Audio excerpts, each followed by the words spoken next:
Estamos chegando ao final do nosso acampamento e nós temos muito para agradecer ao nosso Deus. Então nesse momento, meu irmão, louve ao Senhor com as suas palavras. Agradeça pelas bênçãos recebidas, pelas novas amizades construídas, por laços que foram afinados nesse lugar. Agradeça pelos livramentos visíveis e invisíveis. Agradeça porque a boa mão do Senhor esteve e está conosco e estará conosco. Louve ao Senhor pelo privilégio de ser membro da Igreja de Cristo Jesus. Essa igreja que não tem nome, não tem placa, não é uma instituição fundada no CNPJ, mas no sangue do Cordeiro de Deus, alicerçada sobre o fundamento dos apóstolos. Essa igreja que tem Cristo como cabeça. Agradeça porque você é membro dessa igreja, dessa família, deste povo. Mas agradeça também porque Deus te deu uma igreja em Aracaju. Deus lhe deu a bênção de você ser membro da igreja 12 de agosto. Isso também deve ser motivo de louvor.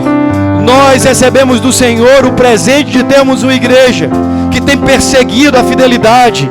Peça ao Senhor, ó Deus, faça com que essa igreja cumpra a sua missão, viva a sua identidade plenamente, que seja um ambiente agradável para se congregar, para pertencer, um ambiente para se amar e ser amado, um lugar de encontro, e que os desencontros sejam tratados pelo perdão, pela reconciliação, que seja um espaço de congraçamento, de crescimento, que seja um lugar de edificação, de cuidado, de pastoreio mútuo, seja um espaço e um ambiente de discipulado, onde pessoas crescem em Jesus, no amor de Jesus, no serviço a Jesus.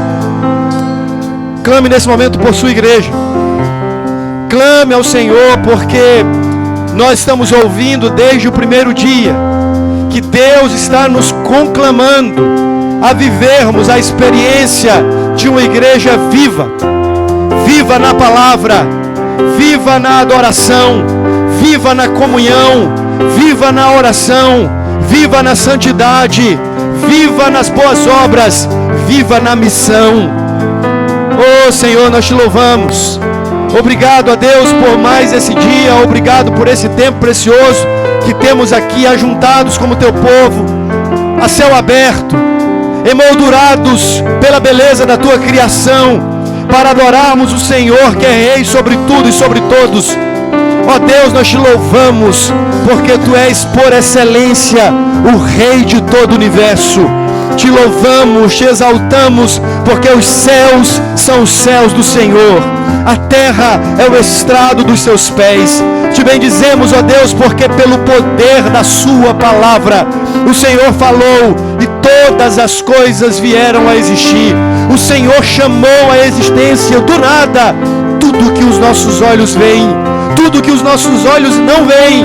Todas as coisas criadas foram pelo Senhor. Ao Senhor honra, ao Senhor glória, ao Senhor adoração pelos séculos dos séculos. Amém, amém. Louvado seja Deus. Saia do seu lugar, abrace alguém, vamos louvar ao Senhor.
eu fosse alcançar, mas teu amor não falha. Tu és o mesmo, tu és o mesmo pra sempre. Teu amor não muda, o choro dura a noite, a alegria vem pela manhã. Se o mar se enfurecer, eu não tenho o que temer. Eu sei que me ama, teu amor não falha.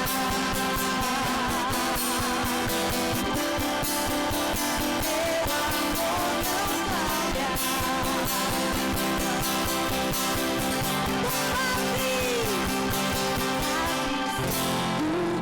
Vamos com as palmas e para o meu.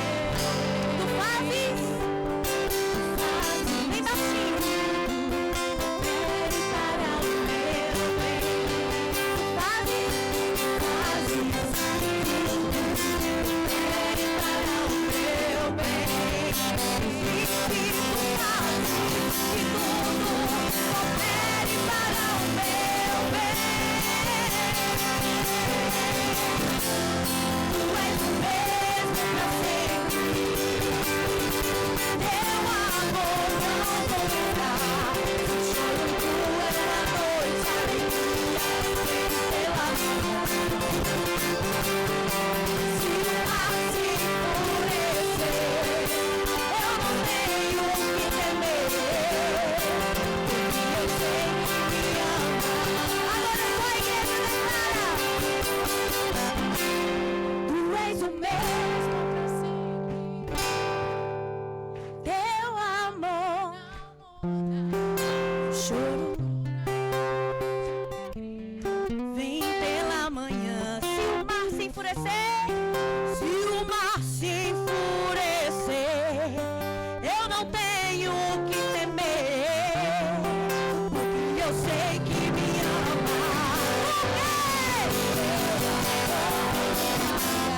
Tu és o mesmo pra sempre. Teu amor não muda. O choro dura uma noite, a alegria vem pela manhã.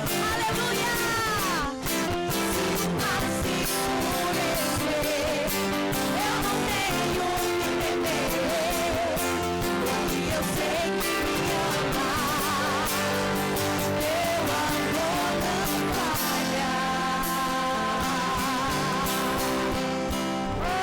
Aleluia! E um dia nós vamos nos encontrar com esse amor que não falha, porque Jesus virá. Ele vai voltar para nos buscar. Aleluia!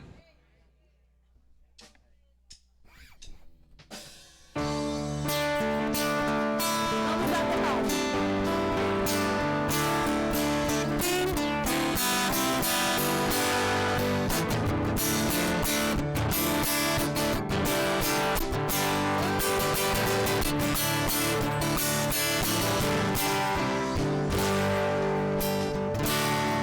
Dia lindo, almejo encontrar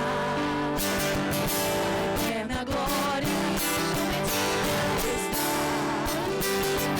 Luz e alegria, nossa então eu senti. Pois Jesus Cristo já está. Jesus virá, outra vez aqui Jesus virá. Jesus virá, uma vez aqui. Todos juntos, em um só louvor cantemos. Todos, Ele é o nosso Senhor. Ele veio ao mundo pra ser parte da paz. Ele foi tentado e não pecou jamais. A sua vida foi exemplo de amor. Cantemos juntos, Ele é o nosso Senhor. Jesus virá, outra vez aqui Jesus virá. Jesus virá mais uma vez aqui. Todos juntos, em um só louvor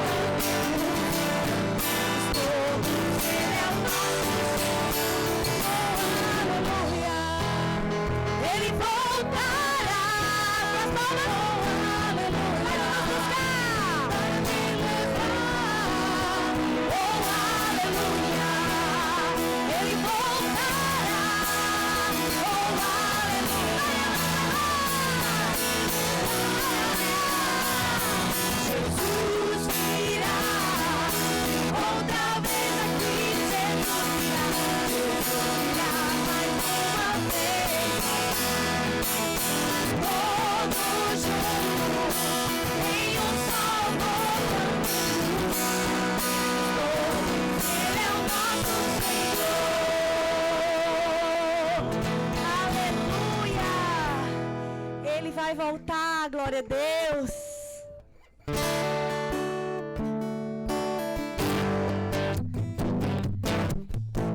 E o preço foi pago com sangue. E ele veio por amor a nós. Vamos cantar nessa verdade. Ele não tinha qualquer beleza ou majestade pra nos atrair. Nada havia em sua aparência. Vamos cantar? Para o desejar. Mas rejeitado entre os homens, ainda assim carregou nossas dores. O seu castigo nos traz paz, e a esperança não se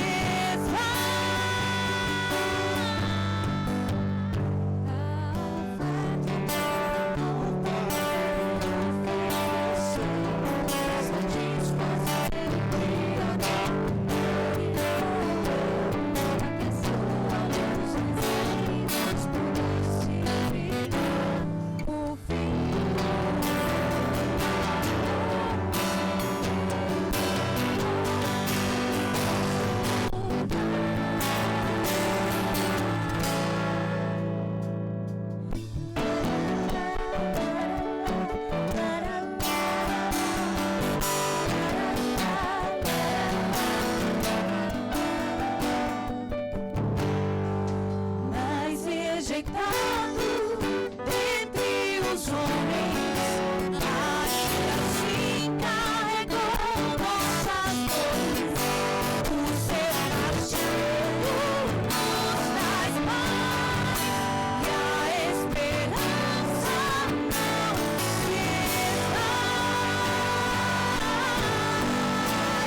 A oferta pela culpa ele ofereceu, pra satisfazer o Criador. Ele morreu para que a sua luz em nós pudesse brilhar. O Filho do amor se entregou em nosso lugar. És o Cordeiro que pelos nossos pecados foi esmagado sem dizer uma só palavra. Se entregou aos pés, derramou sua vida até a morte, tomando a ira amarga pra nos dar sabor de graça e nos fazer viver. Fale assim: obrigada, Deus. Obrigada por teu sacrifício, Senhor. Obrigada porque o Senhor enviou o seu único filho. Obrigada, Deus. Agradeça ao Senhor. Obrigada, Deus.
poder.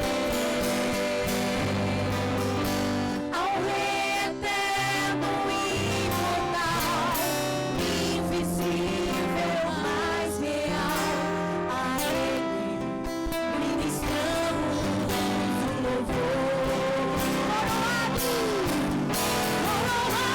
estás, ó Rei Jesus, estás, ó Rei Jesus. Adoramos o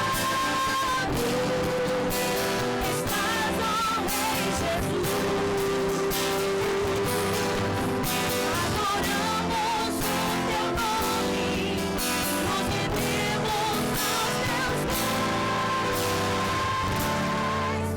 consagramos todo o nosso ser a ti. Coroado, estás, ó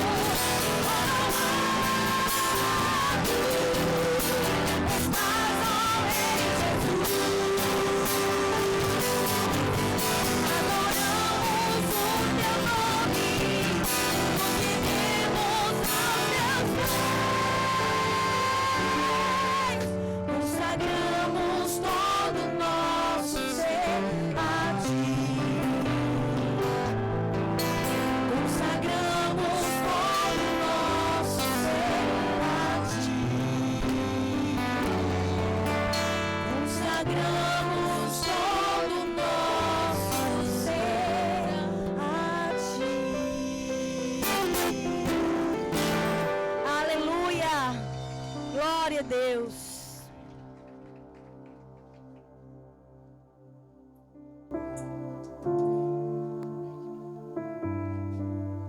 Amém. Os irmãos podem sentar. Queria convidar o pastor Diego para estar nesse momento orando ao Senhor, orando pelas nossas crianças, orando também para que Deus fale conosco, orando para que o Espírito do Senhor continue derramando de despertamento no nosso coração, de modo que sejamos inflamados e aquecidos pela sua presença para viver toda a obra do Senhor para nós e na nossa vida. Criançada, vem para cá, vamos orar por vocês. As crianças que estão acordadas. Tem uma turma que está dormindo, não sei se acorda, se não acorda. Como é que faz, hein? Vamos orar aqui, vem para cá. Por gentileza, é assim mesmo. Última noite de acampamento vai ficando complicado.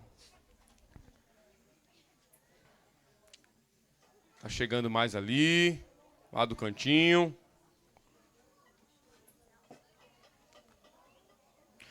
Vamos orar.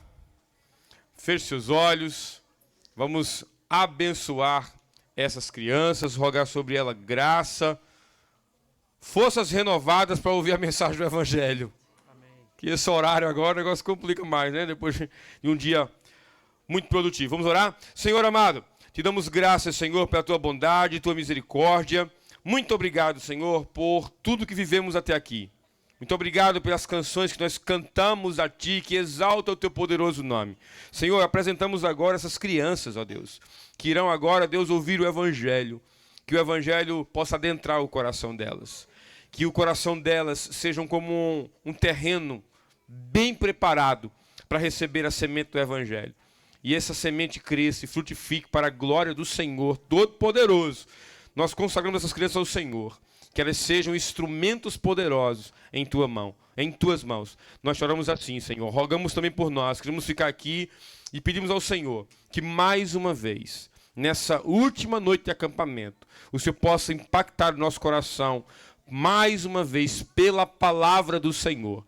Que o nosso coração, que a nossa vida esteja receptiva para ouvir e colocar em prática a tua palavra. Nós oramos assim em nome de Jesus, nosso Redentor. Amém. Pastor André, podem sair. Vocês vai seguir quem? Vai seguir Gisela ali? Pode seguir por aqui, ó. A minha direita aqui, tá?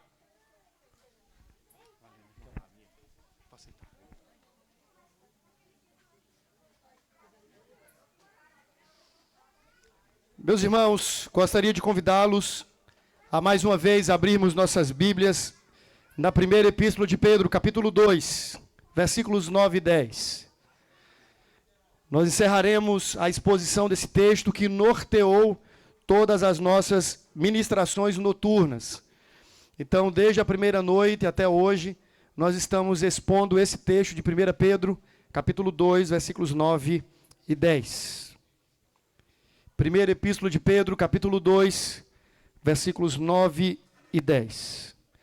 Diz assim a palavra do Senhor: Vós, porém, sois raça eleita, sacerdócio real, nação santa, povo de propriedade exclusiva de Deus, a fim de proclamardes as virtudes daquele que vos chamou das trevas para a sua maravilhosa luz.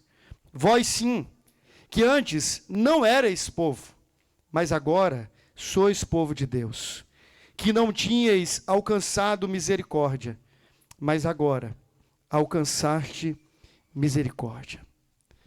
O que fazer então, depois de uma afirmação categórica acerca da nossa identidade? Nós temos ouvido aqui que o Senhor nosso Deus estabeleceu desde os primórdios, desde a criação, não apenas na formação de um povo em Abraão, mas desde a criação. Deus nos fez com uma identidade muito clara e em resposta a essa identidade, Deus nos fez com uma finalidade. Ou seja, Deus nos deu uma razão para existir duplamente, tanto do ponto de vista identitário quanto também vocacional, funcional. Nós existimos em Deus e existimos para Deus. Quando Deus resolve formar um povo, e nós vimos isso ontem, Ele preserva essa mesma estrutura. Ele chama Abrão, relembra a Abrão a essência de quem ele é um homem abençoado, mas ele é um homem abençoado para abençoar. A identidade de Abraão é definida quando Deus resolve abençoá-lo. Deus diz assim: farei de você uma bênção, eu vou te abençoar. E aí Deus diz o para quê. Logo no início do capítulo 12 de Gênesis, versículo 3, Deus então dá uma ordem a Abraão, dizendo assim: sê tu uma bênção. O mesmo que Deus fez com Adão, irmãos.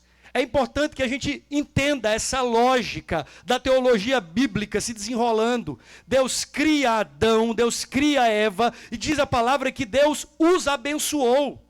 Você precisa prestar atenção nos detalhes. Deus os abençoou e disse: sejam fecundos, multipliquem-se e encham a terra. Obrigado, pastor. Encham a terra. Mas veja, você percebe que a capacidade e a possibilidade de ser uma bênção decorre do fato de que Deus os abençoou. Deus primeiro abençoa, ou seja, estabelece uma condição, a condição de ser abençoado, de ser uma bênção, e depois ele ordena: agora multiplique-se, povoe a terra, encha a terra, seja uma bênção, compartilhe essa essência de bênção com outras pessoas. A gente volta para Gênesis 12, o que é que Deus faz com Abrão? A mesma coisa. Deus o abençoa e a partir dessa essência de bênção, Deus ordena que ele fosse uma bênção para todas as famílias da terra. Isso se repete, se você volta algumas páginas da sua Bíblia, em Gênesis capítulo 9, quando Deus está ali recriando o mundo, a partir da família noética, a partir da família de Noé, você percebe que, basicamente, Deus dá a Noé a mesma ordem que havia dado outrora a Adão. A ordem de, em sendo abençoado, multiplicar-se, sendo fecundo e enchendo a terra. Essa lógica precisa ser entendida para você compreender o que vem hoje, o que virá depois dessa confirmação da identidade. E só para que você se lembre, você está lendo uma carta sobre a qual o apóstolo Pedro está tratando da identidade, daquilo que é essencial, primoroso, antecedente a tudo mais, no que diz respeito à essência da igreja. E ele já disse até aqui que essa igreja é o novo Israel de Deus. É a nova humanidade que o Senhor Deus está formando em Cristo Jesus. Mas que esta proposta de igreja, ela não nasce como um plano B.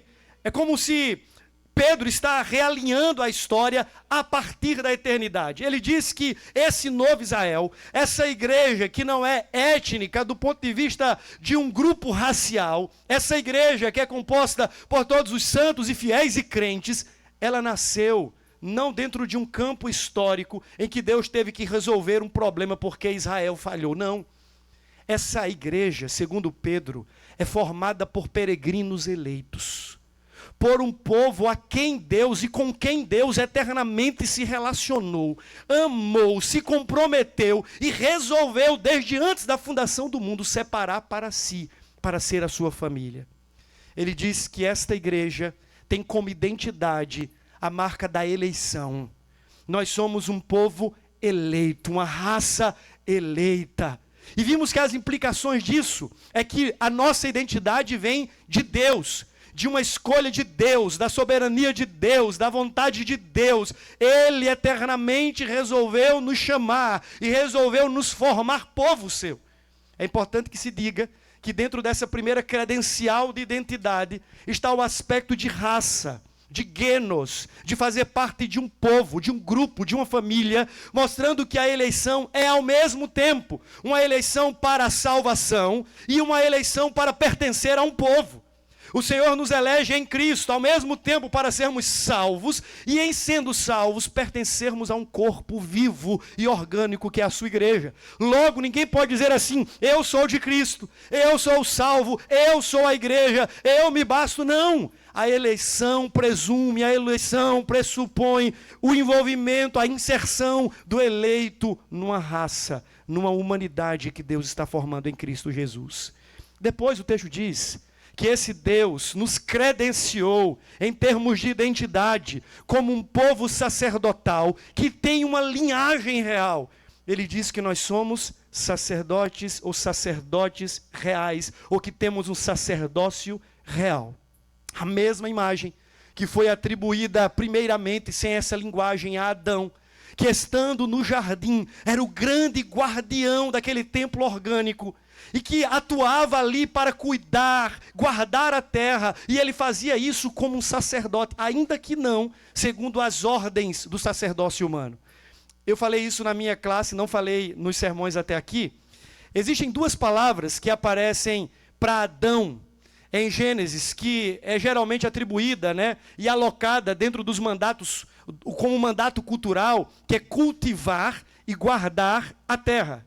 Lembra dessas palavras? Você está incumbido agora no jardim de cultivar e de guardar a terra.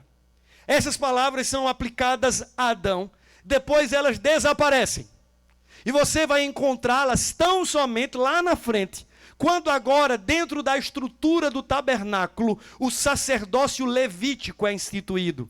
E esses dois verbos, essas duas palavras, são atribuições dos sacerdotes, mostrando que desde sempre Deus fez o homem para ser sacerdote no reino criado, no reino da criação, ser herdeiro e co-herdeiro com ele deste reino criado. Mas vimos que essa marca também nos lembra que nós temos uma linhagem, fazemos parte de uma dinastia cujo reinado do rei não tem fim. No nosso DNA espiritual, na nossa genealogia espiritual, o cabeça desse tronco genealógico é Cristo Jesus. Se por um lado todos nós temos como cabeça Adão, porque em Adão todos foram criados, em Adão todos pecaram. Por outro lado, nessa nova humanidade, o Senhor nos deu um novo representante federal, que já não é mais Adão, é Cristo. O apóstolo Paulo vai dizer que então pelo primeiro Adão adentrou a morte no mundo, e pelo seu pecado todos pecaram e todos morreram, mas então Deus nos deu um novo Adão, um novo rei, e esse rei é muito superior ao anterior, e agora em Cristo, o novo Adão, nós somos feitos linhagem de Deus. Somos sacerdotes e estamos ligados ao sumo sacerdote. A nossa linhagem sacerdotal não está atrelada a Arão, não está atrelada à tribo de Levi. A nossa linhagem sacerdotal está ligada a Cristo, o sumo sacerdote segundo a ordem de Melquisedeque. Em Cristo Jesus, todo crente foi feito sacerdote. Em Cristo Jesus, Todo crente foi feito corregente da criação.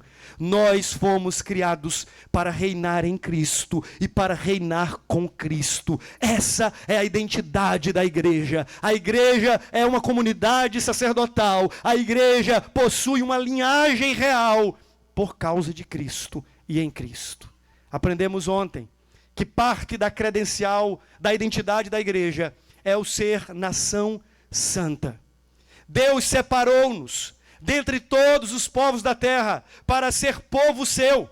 A santidade é uma marca essencial, não é apenas uma característica funcional da igreja. A santidade, à luz das Escrituras, é parte intrínseca, essencial, fundacional do que é ser povo eleito de Deus. Lembra do que Paulo escreveu em Efésios capítulo 1?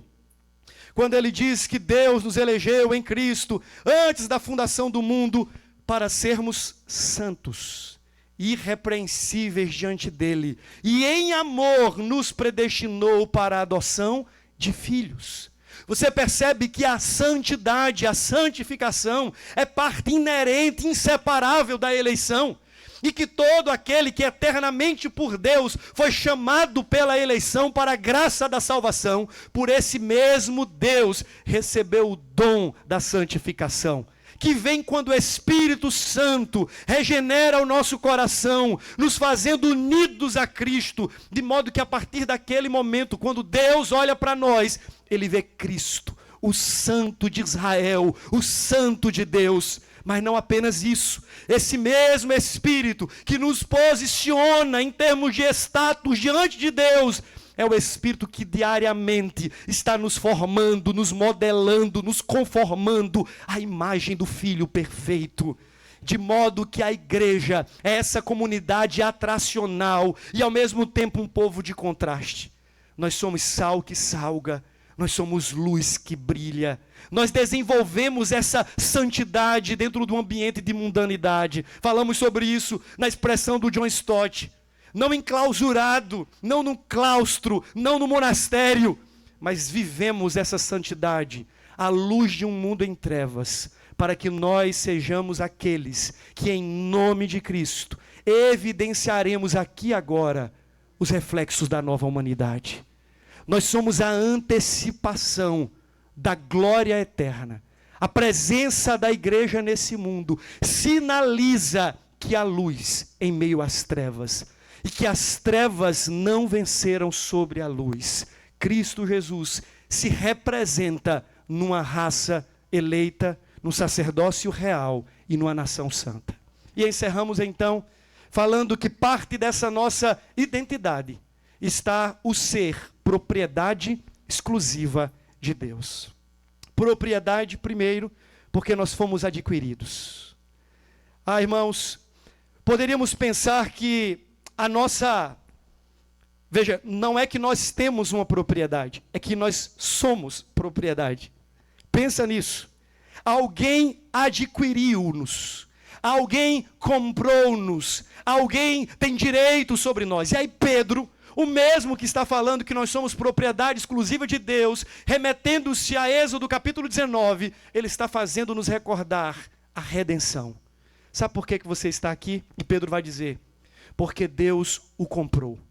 E não foi com prata, não foi com ouro, não foi com sangue de cabritos ou bodes, mas foi pelo precioso sangue do Cordeiro Jesus. A nossa identidade tem a marca do sangue de Cristo, porque nós somos o povo a quem Ele comprou, a quem Ele adquiriu, e Ele então nos fez sua possessão. Nós somos de Cristo, porque Ele nos comprou pela sua redenção. Mas aprendemos também que propriedade implica no fato de que nós somos selados pelo Senhor com o Espírito Santo. Efésios capítulo 1, versículo 11. Nos lembra dessa gloriosa verdade, que aqueles que são do Senhor, são pelo Senhor selados, protegidos, inviolavelmente. De modo, irmãos, que somos propriedade de Deus, no sentido que estamos em suas mãos. E estamos em suas mãos de forma tão segura, que ninguém há, e nada há que possa violar essa nossa condição de povo de Deus. Estamos em aliança com Ele, e nem os nossos pecados, nem o inferno, nem a força dos homens, nem o intento do mal, absolutamente nada pode violar ou desautenticar, não sei se essa palavra existe, desautenticar, agora sim, desautenticar aquilo que Deus no Espírito confirmou. Nós somos o seu povo. Acabou. Acabou. Satanás vai nos acusar. Nosso pecado, a nossa carne vai nos culpar. Mas existe sobre nós a presença do Espírito, selando-nos e lembrando-nos que somos do Senhor. E permaneceremos sendo do Senhor até o fim, porque Ele não perde nenhuma das suas ovelhas. Estamos em suas mãos, pertencemos a Ele e somos guardados pela força do seu poder. E tudo isso é muito maravilhoso. Mas a pergunta é, para quê? Com que finalidade?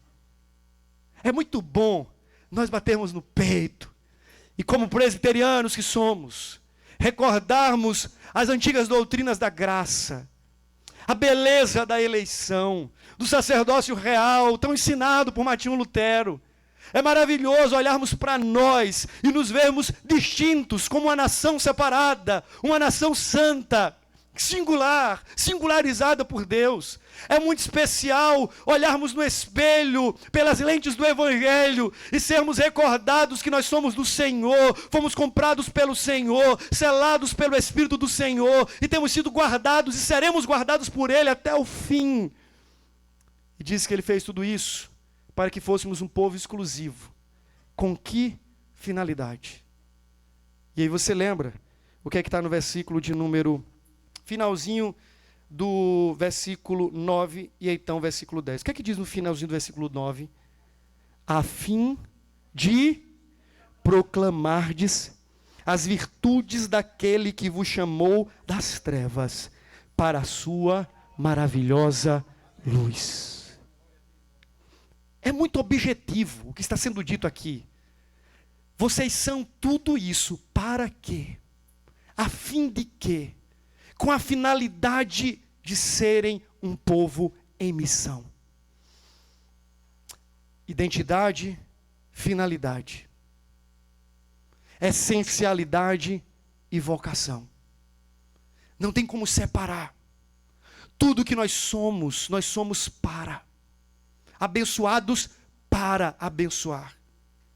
Sacerdócio real para mediar através do Evangelho a glória de Cristo para todos os povos. Há uma finalidade.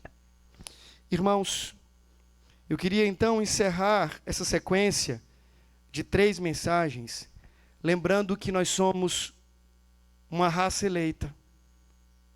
Somos o sacerdócio real. Somos uma nação santa. Somos um povo de propriedade exclusiva de Deus. Mas também somos um povo em missão. E nós não podemos nos esquecer disso. Veja, aqui nós temos uma declaração maravilhosa. E eu quero ler as palavras do pastor Ronaldo Lidório. Em suas palavras, ele diz que a igreja tem uma missão, que ela pode ser dividida em missão geral e missão específica. A missão geral é aquela que ele chama de sal que salga e luz que brilha. É o dever do crente de fazer tudo para a glória de Deus. E alguns dizem assim, pastor, como é que eu cumpro a minha missão? Eu chego no trabalho na hora certa, eu sou bom marido, eu sou boa esposa, eu sou um bom filho, eu educo com piedade e justiça os meninos e as meninas que Deus colocou debaixo da minha tutela, eu sou alguém honesto, eu sou alguém justo no meu proceder, e tudo isso alguns traduzem como missão. O pastor Ronaldo vai dizer assim, de fato, há um aspecto de missão nisso, porque em Israel havia 2 movimentos de missão. Na missiologia nós chamamos de movimento centrípeto e movimento centrífugo. Fugu, na verdade com U. O movimento centrípeto, a ideia é, nós vamos viver de uma maneira tal, que as nações à nossa volta vão olhar para nós e dizer assim, o que eles têm de diferente? Por que eles são assim? Lembra daquele episódio da rainha de Sabá? Quando ouviu falar de um tal de Salomão, de um reino próspero, de coisas que aconteciam só lá, e lá somente. E ele então montou uma comitiva e resolveu ir ao reino de Israel para saber o que é que acontecia ali. Qual era a distinção daquele povo? O que é que eles tinham que outros povos não tinham? De onde jorrava uma sabedoria tão singular? O texto mostra que quando ela chega lá, ela se surpreende ainda mais. Porque aquilo que ela vê em Israel era ainda superior àquilo que ela havia ouvido falar de Salomão e de Israel. Havia um aspecto, então, atracional. Deus abençoava o seu povo. O povo vivia de uma maneira tal que as nações à volta ficavam curiosas. Era a função imã. Sabe, era uma função de atrair. É você chegando no trabalho e todo mundo fazendo a mesma coisa e você dizendo, não, eu não faço do mesmo jeito. Eu não falo do mesmo jeito, eu não me porto do mesmo jeito, eu não negocio valores como todos negociam, eu não abro mão de princípios como todos abrem, e em algum momento alguém vai dizer assim, o que é que há com essa pessoa? O que é que ele tem de diferente?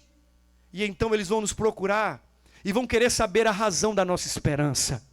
Esse é o aspecto centrípeto, Deus abençoando um povo para que viva para a sua glória de maneira tal que eles funcionem como imã. Deus então nos planta em lugares estratégicos para que nós então chamemos a atenção para Ele. É como se a igreja fosse um conjunto de placas luminosas, apontando na direção do Senhor. E Deus vai estrategicamente colocando essas placas em todas as partes do mundo. E Ele abençoa-nos. Deus nos faz prosperar. Eu lembro de uma questão muito particular. Quando eu estava no banco, eu trabalhava, eu não era, entenda o que eu vou dizer agora, eu não era o melhor vendedor. Eu não era o funcionário do mês. Eu não tinha as metas batidas. E de repente, alguma coisa acontecia e eu era promovido. E eu achava esquisito aquilo. Eu lembro que eu tive um sonho naquela época. E no sonho haviam vários nomes. E havia uma lista enorme. O meu nome estava no meio daquela lista. E de repente a lista começa a se embaralhar diante das minhas vistas. E o meu nome que estava lá atrás sobe. Nessa época eu era estagiário. Estava aspirando a contratação no trabalho. O meu nome sai do meio daquela lista e vem para cima. E eu recordo para vocês, eu não era o melhor estagiário. Tinha um camarada que dividia o estágio comigo. E era o verdadeiro brasileiro pilantra. Que fazia de tudo para se dar bem, que tinha as melhores metas, que sempre estava no topo das colocações. E eu não.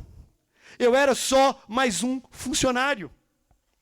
Mas por graça de Deus, o Senhor preservou meu coração em fidelidade. E alguma coisa acontecia que não vinha de mim, era graça, que chamava a atenção daqueles que estavam sobre mim. E no momento certo, quando eu ou ninguém esperavam, o meu nome era chamado. Por quê? De onde vinha aquilo? Eu lembro que um dos gerentes, chamado Murilo, ele disse assim, é porque eu preciso de alguém de confiança, não apenas alguém que bate metas. Tem que ser você e não o outro. Ele me entrega números, você me entrega confiança. De onde vinha isso, irmãos? Vinha de uma postura de coração, de dizer assim, Senhor, o que mais importa não é aquilo que as minhas mãos podem produzir, mas quem eu sou diante do Senhor, e diante do Senhor, diante dos homens. É a vida atracional, é a vida na vitrine, que aponta para Deus. Em algum momento ele perguntou, por que você é assim?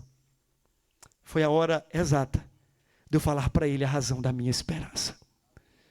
Então, existe essa missão geral. E nas palavras do Ronaldo, ele diz o seguinte. Quando ele fala de um povo que vive em missão, ele diz que Jesus resumiu a nossa finalidade em dois aspectos. Um é geral, que ele chama de grande mandamento. Ele diz que nós temos um mandamento comum de amarmos a Deus. E aí nós fazemos isso quando nossos corações estão ávidos por cumprir os desejos dele, pela causa do seu reino, e então nos tornamos movidos em nossa existência por esse motivo maior, de fazer tudo para Deus e para a promoção do seu reino. Segundo, ele diz que nós cumprimos o mandamento geral quando não desejamos nada que não venha de Deus e não seja por ele. E nem mesmo aquilo que seja motivo de celebração, aprovação ou reconhecimento de muitos, se não for para a glória de Deus. Ele diz que nós cumprimos o grande mandamento quando ouvimos a sua palavra e somos tão somente guiados por ela. Ele diz também que nós cumprimos o grande mandamento quando Deus se torna o nosso tesouro mais precioso. E então nós podemos dizer como Paulo, logo já não sou eu quem vive, mas Cristo vive em mim. E ele diz então, essa é a grande missão e a missão geral de todo cristão, morrer. Todo cristão deve viver uma vida de morte diária. Todo cristão deve viver uma vida para a glória de Deus. Mas essa não é toda a missão. A missão sobre a qual o apóstolo Pedro está versando no texto não é essa, de simplesmente vivermos como um povo ético, bondoso, gracioso, fiel. Tudo isso faz parte. Mas Pedro está falando do núcleo central da missão, que o pastor Ronaldo Lidório chama de missão específica. Qual é então esse núcleo central? O texto diz: a fim de proclamardes as virtudes daquele que tirou vocês das trevas para a sua maravilhosa luz. Há um ledo engano numa informação que foi popularizada, tornou-se frase de Facebook, Instagram e coisas dessa natureza, que diz assim: pregue, se necessário, use palavras. É bonita a intenção de dizer assim: olha, a nossa vida prega. Nós pregamos com o nosso comportamento, nós pregamos com a nossa moral, nós pregamos com a nossa ética. Eu diria assim, irmãos, é verdade que tudo isso faz parte da missão geral e até fundamenta o núcleo central da missão. Abre portas, oportuniza condições para que o evangelho seja pregado. Mas existe uma missão nuclear específica que não pode ser dispensada, que é a missão de abrirmos a nossa boca e proclamarmos Cristo. O evangelho, e somente o evangelho, é o poder de Deus para a salvação de todo aquele que crê. E o evangelho não sou eu, o evangelho é Cristo. Cristo crucificado, Cristo encarnado, Cristo padecido, Cristo morto, Cristo ressuscitado, Cristo glorificado. Eu preciso então, sendo quem sou, em Cristo, abrir a minha boca no poder do Espírito Santo para anunciar aos de perto e aos de longe quem é Jesus, o que Ele fez, toda a sua obra, toda a sua vida. E então estarei proclamando o Evangelho, que é o centro, o núcleo da missão cristã. As pessoas olhando para nós, elas podem ser até atraídas a desejarem ouvir sobre Cristo. Mas por melhor crente que você e eu sejamos, nós não somos perfeitos. A nossa moralidade, a nossa justiça não salva ninguém. Nossa boa ética, nossa obediência, nossa conformação à palavra do Senhor ainda é quebrada. Hora ou outra, esse imitador de Cristo vai desimitá-lo. E este que prega com a vida vai despregar com a mesma vida e fazer um desserviço com a vida. As pessoas precisam mais do que da nossa vida, mais do que da nossa ética, mais do que da nossa moral. As pessoas precisam ouvir sobre Cristo, o Evangelho de Deus, encarnado e manifestado aos homens. Você pode estar pensando, então, pastor, eu não preciso viver nada, não ser ético, não ser correto, não ser moral. Eu acho que você está sendo ingênuo. Se você é conduzido a pensar assim, permita-me dizer que a sua mente minimamente está levando ao evangelho da libertinagem. E esse evangelho é anátema. Lembre-se, você foi eleito para ser santo. E nós ouvimos ontem que a santidade é a nossa conformação pelo Espírito a sermos parecidos com Jesus. Então não tem negociação. Nós devemos nos parecer com Cristo e fazer tudo, quer comais, quer bebais ou façais qualquer outra coisa, fazei tudo para a glória de Deus. Então esse princípio é básico, já passamos por ele. Ser como Cristo, obedecer a Cristo, ser a imagem de Cristo, isso é inegociável. O que eu estou dizendo é que do ponto de vista da missão, do ponto de vista do anúncio e da anunciação do Evangelho, isso por si só não basta. Isso abre portas, Mas nós precisamos entender que o Evangelho, por essência, ele é querigmático, ele tem uma natureza comunicacional. O Evangelho, ele precisa ser ouvido. O apóstolo Paulo diz assim: como ouvirão se não há quem pregue? O Senhor Jesus disse: ide por todo mundo e pregai o Evangelho a toda criatura, ide e fazei discípulos de todas as nações. E quando o Evangelho do reino for anunciado a todos os povos, então virá o fim. Existe um aspecto de anunciação na fé cristã. Nós não podemos ser emudecidos em nome da moral, em nome da ética, achando que o nosso bom comportamento vai levar pessoas a Cristo. O que leva pessoas a Cristo é o Evangelho de Cristo. E ele precisa ser ouvido. Existem pessoas nesta cidade. Quando nós voltarmos para Aracaju, quando você voltar para o seu trabalho, para a sua vizinhança, onde quer que você está plantado pelo Senhor, existem pessoas ali procurando uma esperança onde não há. E nós temos a palavra da salvação, nós temos o Evangelho, que é as boas novas de grande alegria para todos os povos. Alguém precisa ouvir, mas para que alguém ouça, outro alguém precisa falar. E talvez, irmãos, nós estejamos tão envolvidos com as demandas do fazer, que perdemos a avidez pelo falar. Eu sei que falar por falar também é outro problema, porque é verborrágico. Falar por falar faz com que as pessoas olhem para nós e dizem assim: esse Cristo que você fala não é o mesmo que eu encontro na sua vida. E aí é outro problema. Nós já estamos passando dessa fase. Eu já estou presumindo que você se parece com Jesus. Eu estou já presumindo que você é santo. Eu estou presumindo que você está vivendo a encarnação da sua identidade. Eu estou presumindo que você já foi lavado no sangue de Jesus e pelo poder do Espírito se esforça diariamente para ser como Ele. Eu estou partindo dessa premissa. E se isso é verdade, você tem então um solo fértil para abrir as mãos e lançar a boa semente. E confiar que Deus fará com que os frutos apareçam a seu próprio tempo.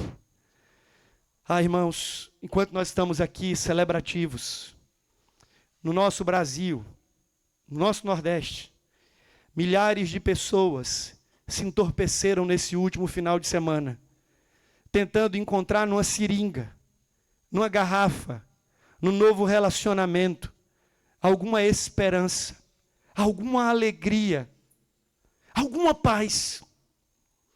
Enquanto nós estamos aqui, recordando as bênçãos que decorrem do Evangelho, sendo desafiados e ao mesmo tempo afiados pela bênção da comunhão, existem muitos que não estão nesse aprisco. E os anjos não irão buscá-los. O Senhor não vai ordenar miríades angelicais, tocando trombetas, fazendo barulhos e alardes, para que então se ouça sobrenaturalmente do alto dos céus o Evangelho. Não! A única vez que isso aconteceu foi quando Cristo, o Evangelho, veio a esse mundo. De lá por diante, ele assumiu um outro método. E o método é: eu vou lhe encorajar, eu vou lhe encher com meu espírito, eu vou colocar as minhas palavras na sua boca, eu vou calcar os seus pés com o Evangelho da paz, para que você vá, que você anuncie, que você fale, que você proclame, que você pregue. Senhor, mas eu não sei falar. Ele disse: eu colocaria as minhas palavras na sua boca. E quando você estiver diante dos tribunais, sendo confrontado por causa da sua fé, não tenha medo, eu lhes ensinarei a falar. O Espírito que em vocês habita os ajudará a falar todas as coisas. Ah, Senhor, eu não passo de uma criança, disse Jeremias. E o Senhor disse: tudo quanto eu te ordenar, falarás. Não digas, não passo de uma criança, porque a todos a quem eu te ordenar, tu irás. Ah, Senhor, eu sou pesado de língua. Eu não sei falar muito bem. Eu não fiz seminário. Eu não tenho formação teológica. Eu não sou doutor, eu não sou mestre, eu não sou PhD. E ele diz assim: vá e diga a eles que o eu sou te enviou.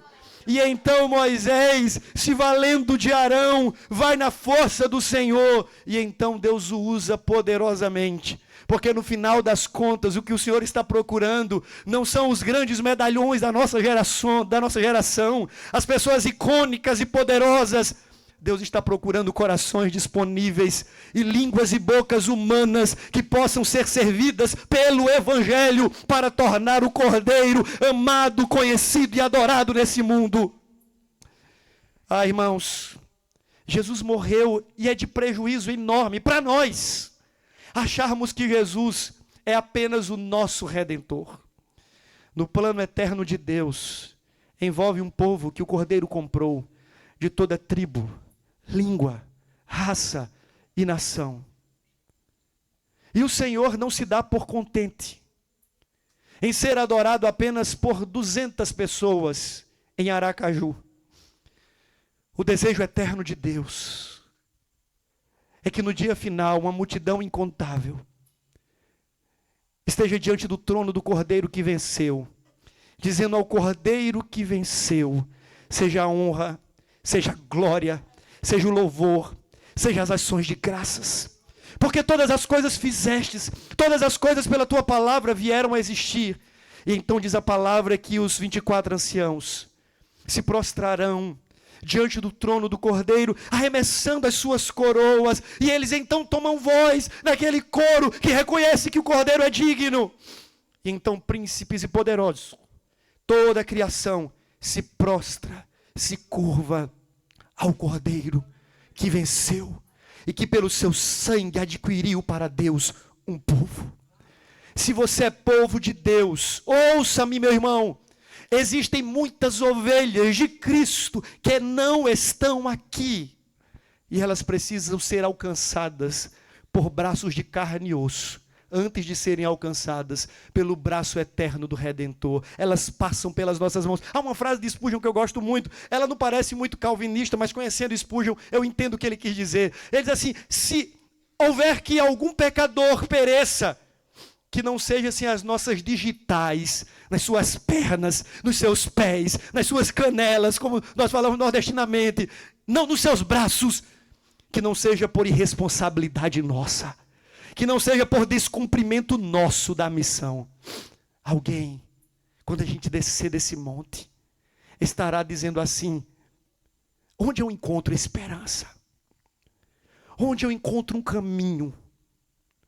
E sabe quem Deus quer usar? A sua vida, você.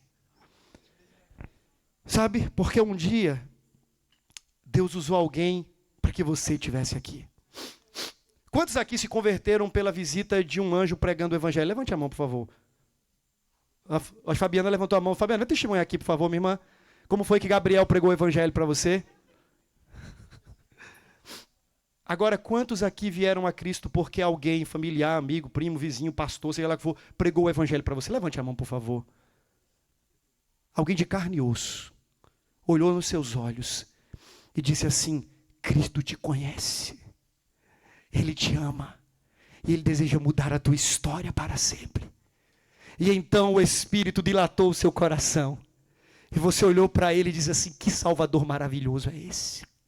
Para um pecador tão grande como eu, somente um Salvador tão maravilhoso e grandioso como Ele. E hoje você está aqui, em 2026, no acampamento da Igreja 12, porque alguém um dia abriu a boca, pegou em suas mãos, deixou as digitais do amor de Cristo na sua vida, e então você foi atraído à graça da salvação. Então, meu irmão, não represe isso em você. Eu quero encerrar dizendo o que o texto fala no finalzinho do versículo 10. Ele diz que nós devemos proclamar. E o que devemos proclamar?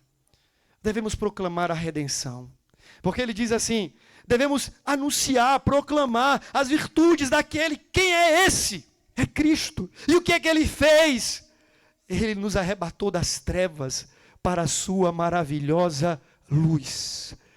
Em Colossenses diz, ele nos libertou do império das trevas e nos transportou para o reino do seu Filho amado. Ah, pastor, eu não sei pregar o sermão. A sua vida transformada pela graça de Cristo pode servir de plataforma para você dizer assim: eu era cego, mas agora eu vejo. Eu era surdo, mas agora eu ouço. Eu estava morto, mas agora eu vivo. E quando te perguntarem quem fez isso, vai dizer, foi Jesus, o Salvador maravilhoso. Ele veio ao meu encontro, dissipou as minhas trevas e alumiou os olhos do meu coração. E agora eu posso ver quem é Deus. É essa experiência de alguém que foi consumado pela salvação, que agora abre a boca e não consegue se conter e precisa dizer a outros o que ele fez por sua alma. Eu estava em trevas, mas agora eu estou na luz. Eu estava perdido, mas eu fui achado. Eu vivia debaixo de condenação, mas agora eu fui atraído pela misericórdia. Eu não era povo, mas agora eu sou povo.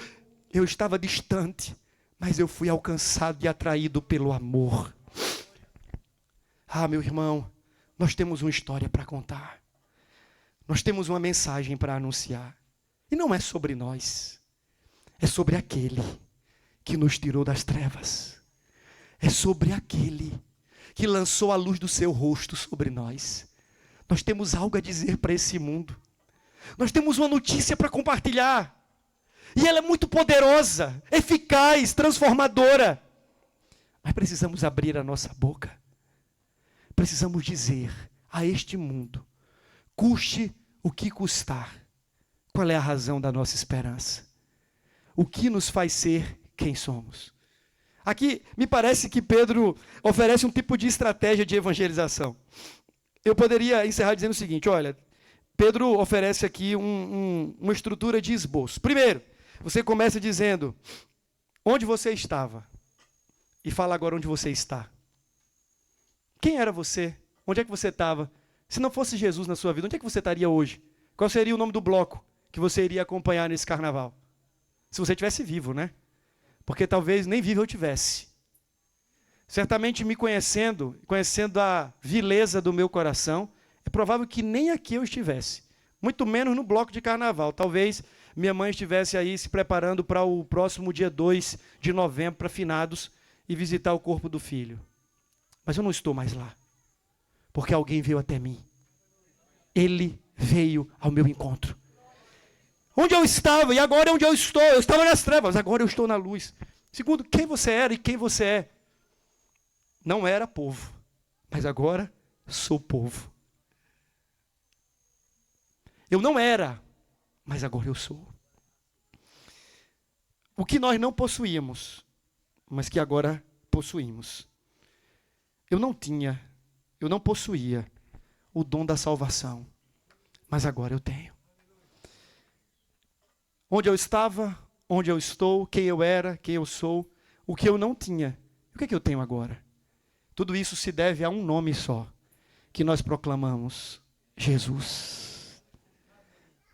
Para judeu, eu prego Jesus. Para grego, prego Jesus. Para gentios em geral, Paulo diz, eu prego Jesus. Para ateus, eu prego Jesus. Para macumbeiro, prego Jesus. Para espírita, prego Jesus.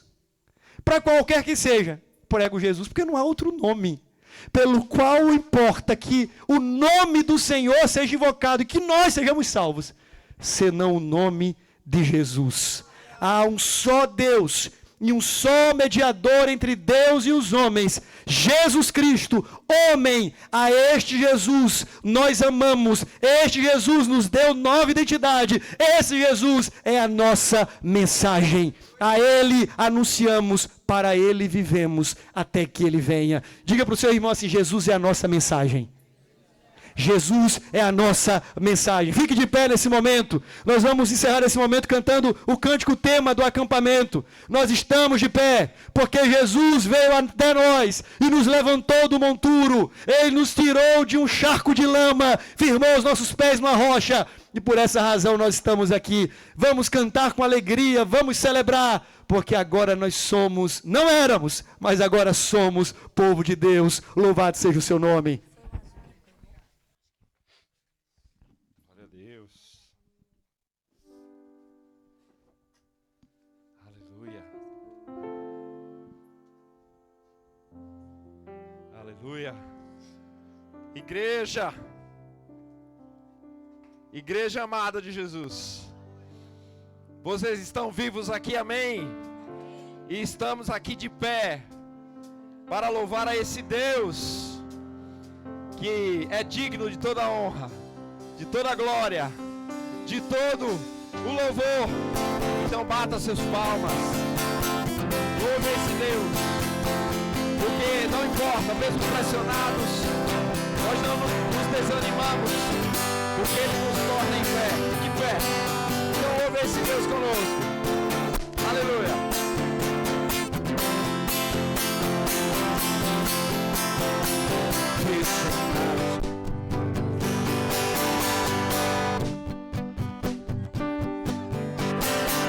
Pressionados, mas não desanimados, perplexos, mas não desesperados,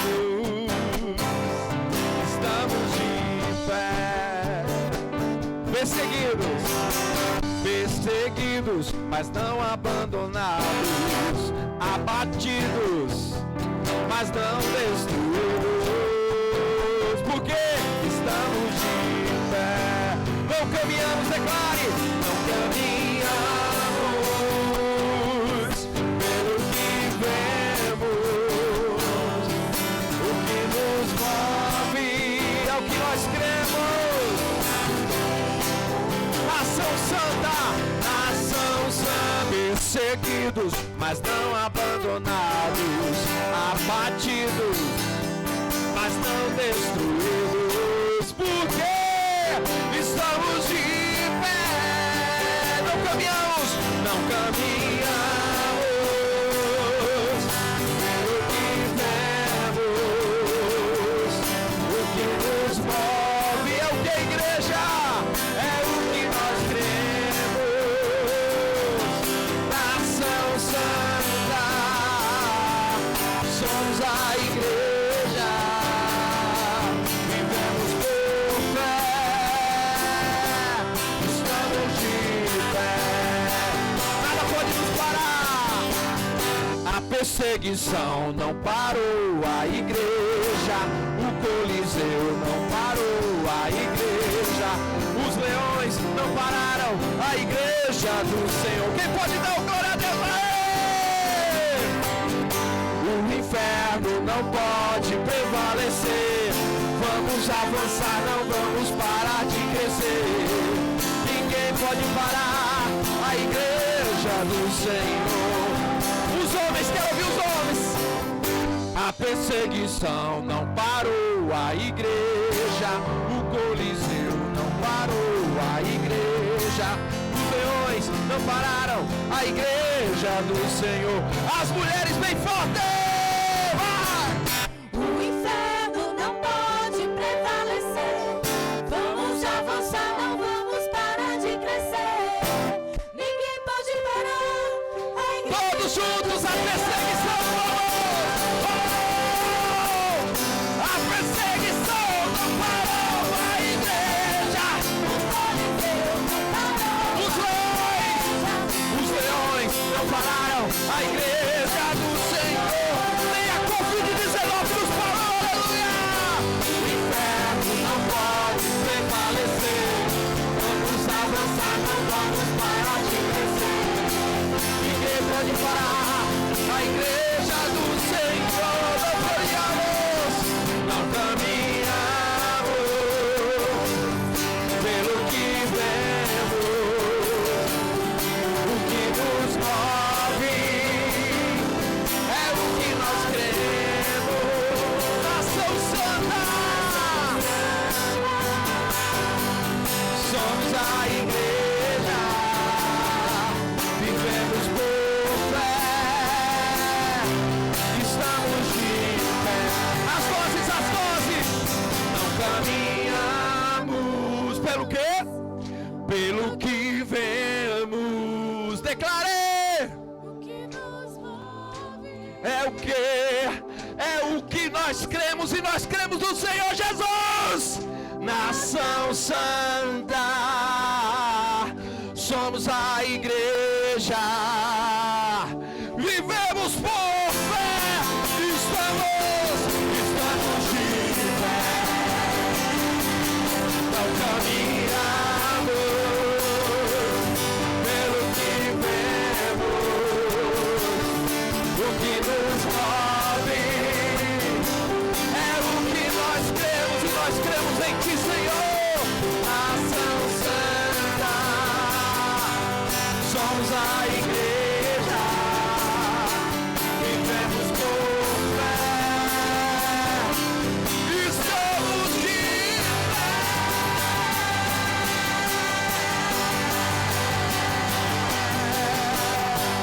Aleluia! Glória a Deus!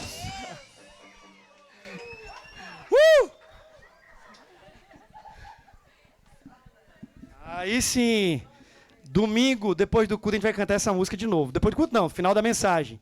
Se não for do mesmo jeito que foi aqui, não vai valer, não. Deixa eu dizer uma coisa pra vocês, assim, ó. O culto também pode ser bem alegre, assim, sabe? Então a gente precisa celebrar, nós somos um povo vivo, uma igreja viva. Nós não precisamos ficar guardando assim. A gente pode celebrar. Estamos diante de um Deus vivo e somos um povo a quem Ele comprou. Temos a maior razão desse mundo para pular. O povo está pulando aí, bloco de carnaval. Nós temos o Cordeiro que venceu. Nós somos o seu povo. A Ele glória, honra e louvor pelos séculos dos séculos. A alegria do Senhor é a nossa força. Isso é bênção, isso é bênção. Então vamos viver com esse povo vivo no Senhor. Nós vamos fazer o seguinte, já aproveitar todo mundo aí, não vai ser ainda a única foto oficial. Eu vou pedir para que a gente aproveitar que já está 95% ali, a gente vai para lá. Vamos fazer uma foto hoje e uma foto amanhã. Então a gente vai segurar aí. E aí eu queria, se você puder, pode sentar rapidamente. Só para eu fazer uma propaganda agora, que esse aqui eu tenho que tirar até o púlpito. Agora esse aqui vem forte, irmão. Segura aí, vem forte, irmão. Quase estou subindo aqui nessa cadeira. Aleluia! Irmãos, deixa eu fazer um negócio aqui. Arrocha o nó. Escute aqui, vou fazer uma campanha agora. Fogueira, eu vi ali a fogueira santa, eu fiquei... Veja, a partir do ano que vem, a gente vai lançar um desafio bom, que a gente vai virar tradição no acampamento. E eu queria agora, a gente vai chamar, vão ser 10 pessoas, pode ser 12, 1, 2, 3, enfim. Nós vamos comprar, aqui não se chama garrote, não, bezerro, né? Um bezerrinho. A gente vai comprar um bezerro. E eu preciso de 10, 12 pessoas. É assim, pastor, eu quero entrar na conta. Deve sair em torno de R$100, 100 e poucos reais. Nós vamos engordar, já falei com o Levi. Vamos colocar o bezerrinho. Se você é vegetariano, tapa os ouvidos, meu amigo, em nome de Jesus. Nós vamos colocar esse bezerro lá no sítio. Ele vai passar um ano inteiro. A gente não vai dar nome a ele para não ter laço afetivo. Vai passar o ano inteiro. E aí, no final do ano, esse maravilhoso bezerro vai nos servir como um novilhozinho maravilhoso. E a gente vai fazer churrasco todo dia no acampamento. Então vai ser churrasco no primeiro dia, churrasco no segundo, churrasco no terceiro. E aí a ideia é fazer um churrasco de chão. A gente vai abrir aquela costelona bonita, dar glória a Deus e comer. Então, vamos lá. A gente precisa de 10 voluntários maravilhosos. Tem uma ali, ó. Ó, peraí, segura. Ah, não dá. Uns 100 quilos de carne, eu acho que é ali mesmo. Peraí, 2, peraí, vamos lá. Depois procura o Levi. 3, dou-lhe mais uma. 4 aqui. 5, mais outro. 6, quem mais? Ali atrás, 7, 8, 9, aqui 10, ali 11, 12, 13, pronto, 14 ali com o seu estofo. Vocês vão se... Fica em pé esse pessoal que disse que ia pagar o bezerro. Deus está vendo, irmão. Deus está vendo. Deus está vendo. Aí, o que é que vai acontecer? Vamos dar uma salva de palmas para esses irmãos. A gente vai comer carne, glória a Deus. E aí, o que é que vai acontecer? No próximo ano, aí a gente vai ter mais 10 ou 12 pessoas que vai comprar o do ano seguinte e depois do ano seguinte. E todo ano a cota vai ser essa. E a gente vai ter carne para a gente comer e o ácido úrico subir para a glória de Deus. Tá aí, ó. Jesus viu. Procura o presbítero Levi. Levi, tô na cota. Levi vai correr atrás em relação a ver preço, valores e tal. Vai fazer um pacote porque tem que vacinar pra gente comer carne boa. Vai fazer lá a cota e aí vai distribuir. Mas não vai sair nada mais do que 100 e poucos reais. É um negócio assim. Isso uma taxa só, não é por mês não. É uma taxa só, a gente compra e passa o resto do ano. Se você é vegetariano, ore pelos irmãos que comem, tá certo? O apóstolo Paulo diz, os mais fracos devem orar, dizendo assim, Senhor, me faça forte também. E a gente que come, a gente ora pelos irmãos vegetarianos, dizendo assim, Senhor, faz dele um pouquinho mais forte também. Gente, vamos então fazer a nossa foto. Oh. Ganhou um bezerro. Opa! Oh, glória a Deus. Esron, Deus te abençoe, meu irmão. Então, 2 bezerros. Rapaz, o negócio é sério aqui.